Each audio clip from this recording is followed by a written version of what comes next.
Hi hello friends வணக்கம் welcome to my channel little lamp Indian kitchen Tamil. நான் உங்கள் பார்க்கவி.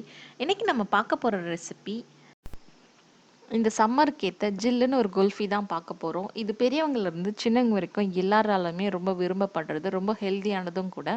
இதில் நான் 2 வெரைட்டி கொடுத்துருக்கேன். ஒன்று மண்பானை குல்ஃபி, இன்னொன்று dark chocolate kulfi. So video skip பண்ணாமல் பாருங்கள். சப்ஸ்கிரைப் பண்ணலைன்னா சப்ஸ்கிரைப் பண்ணிக்கோங்க.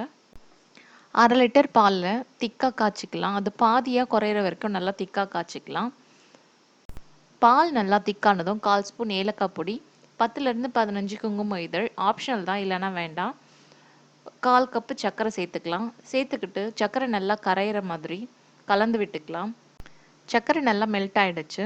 குங்குமப்பூவோட கலர் வர ஆரம்பிச்சிருச்சு. இப்போ பொடியாக நறுக்கி வச்சுருக்கிற நட்ஸ் எல்லாம் ஆட் பண்ணிக்கலாம்.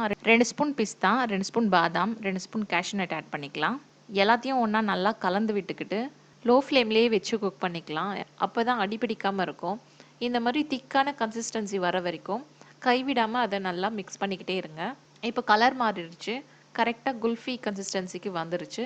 இப்போ ஒரு பவுலில் எடுத்து வச்சு ஆற வச்சுக்கலாம். கொஞ்சம் ஆற வச்சு தான் நம்ம மோல்டில் ஊற்றணும். இப்போ தனியாக எடுத்து வச்சுக்கலாம். ஒரு கப் அளவு குல்ஃபி மிக்சரை நான் கடாயிலே விட்டுருக்கேன். இதில் நம்ம டார்க் சாக்லேட் குல்ஃபி ரெடி பண்ணிக்கலாம். 1 ஸ்பூன் அளவு கொக்கோ பவுடரை அந்த மிக்சரில் நம்ம ஆட் பண்ணிக்கலாம். சேர்த்துக்கிட்டு அதில் கட்டி எதுவும் இல்லாதபடி நல்லா மிக்ஸ் பண்ணி விட்டுக்கலாம். கொஞ்சம் டேப் பண்ணி மிக்ஸ் பண்ணி விட்டுக்கலாம். ஓகே, இப்போ நல்லா மிக்ஸ் ஆகிடுச்சு. 2 ஸ்பூன் அளவு ஃப்ரெஷ் க்ரீம் ஆட் பண்ணிக்கலாம். 1 ஸ்பூன் மில்க் பவுடர் சேர்த்துக்கலாம். சேர்த்துக்கிட்டு நல்லா மிக்ஸ் பண்ணிக்கிட்டு கட்டி எதுவும் இல்லாதபடி டேப் பண்ணி நல்லா மிக்ஸ் பண்ணி விட்டுக்கலாம். ஒரு 30 மினிட்ஸ் போல் குக் பண்ணால் போதும்.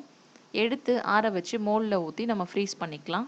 6 to 8 ஹவர்ஸோ இல்லை ஒரு நைட் ஃபுல்லாகவும் நம்ம இதை ஃப்ரீஸ் பண்ணிக்கலாம். குட்டி குட்டி மட் பாட்ஸில் அதை ஊற்றி வச்சு ஒரு சில்வர் ஃபாயில் பேப்பரோ இல்லை க்ளிங் ரேப் பேப்பரோ போட்டு சீல் பண்ணிக்கலாம். அப்போ தான் ஏர்ஸ் எதுவும் உள்ளே ஃபார்ம் ஆகாமல் இருக்கும்.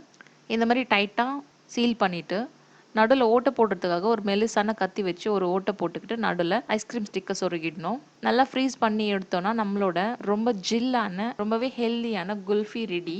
ஓகே ஃப்ரெண்ட்ஸ், இந்த வீடியோ உங்களுக்கு பிடிச்சிருந்தா லைக் பண்ணுங்கள், ஷேர் பண்ணுங்கள், கமெண்ட் பண்ணுங்கள். மறக்காமல் என்னோட சேனலை சப்ஸ்கிரைப் பண்ணுங்கள். பக்கத்தில் இருக்க பெல் ஐக்கானை கிளிக் பண்ணுங்கள். தேங்க்யூ, பாய், டாட்டா.